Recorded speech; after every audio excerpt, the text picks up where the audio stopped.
ହଁ ବନ୍ଧୁଗଣ, ଆପଣମାନେ ଶୁଣୁଛନ୍ତି ରେଡ଼ିଓ କୋରାପୁଟ।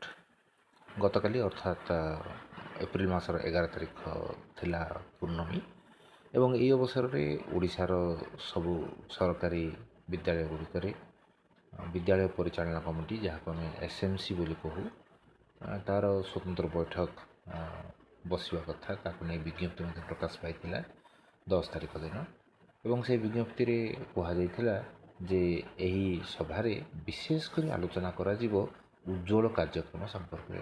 ଉଜ୍ଜ୍ୱଳ କାର୍ଯ୍ୟକ୍ରମ ସମ୍ପର୍କରେ ଆପଣ ଜାଣିଥିବେ, ଗତ ବର୍ଷ ଆରମ୍ଭ କରାଯାଇଥିଲା ଯେ ଯେଉଁମାନେ ସର୍ବନିମ୍ନ ଯୋଗ୍ୟତା ହାସଲ କରିନାହାନ୍ତି, ସର୍ବନିମ୍ନ ପାଠ ପଢ଼ିବାର ଯେଉଁ ଯୋଗ୍ୟତା, ସେହି ଯୋଗ୍ୟତାକୁ ହାସଲ କରିବା ପାଇଁ ସେମାନଙ୍କୁ ଏକ ସ୍ୱତନ୍ତ୍ର କାର୍ଯ୍ୟକ୍ରମ ମାଧ୍ୟମରେ ସାଧାରଣ ବର୍ଗର ପିଲାମାନଙ୍କ ଠାରୁ ଅଲଗାରେ ରଖି ସେମାନଙ୍କୁ ସ୍ୱତନ୍ତ୍ର ଭାବରେ ତାଲିମ ଦେଇ ଆଗକୁ ନେବାର ପ୍ରକ୍ରିୟା ଗତ ବର୍ଷ କାର୍ଯ୍ୟକ୍ରମ ହୋଇଛି।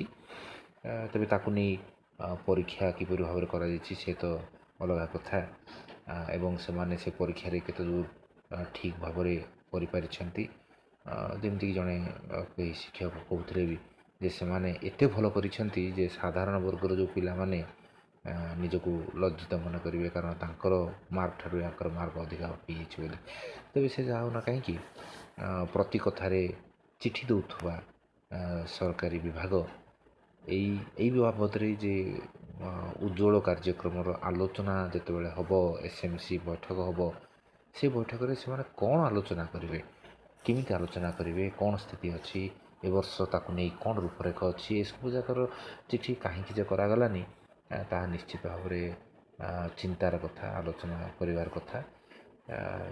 ଆଶା କରୁଛୁ ଯେ ଯାହା ବି କାର୍ଯ୍ୟକ୍ରମ ଚାଲିଛି ସରକାରୀ ବିଦ୍ୟାଳୟ ଗୁଡ଼ିକରେ, କାରଣ ସରକାରୀ ବିଦ୍ୟାଳୟ କହିଲେ କେବଳ ସରକାରଙ୍କର ନୁହଁ, ତାହା ହେଉଛି ସମାଜର, ଜନସାଧାରଣଙ୍କର, ଯେଉଁମାନେ ପିଲାମାନଙ୍କର ଶିକ୍ଷା ସମ୍ପର୍କରେ ଆଲୋଚନା କରୁଛନ୍ତି, ଚିନ୍ତା କରୁଛନ୍ତି, ସେମାନଙ୍କର।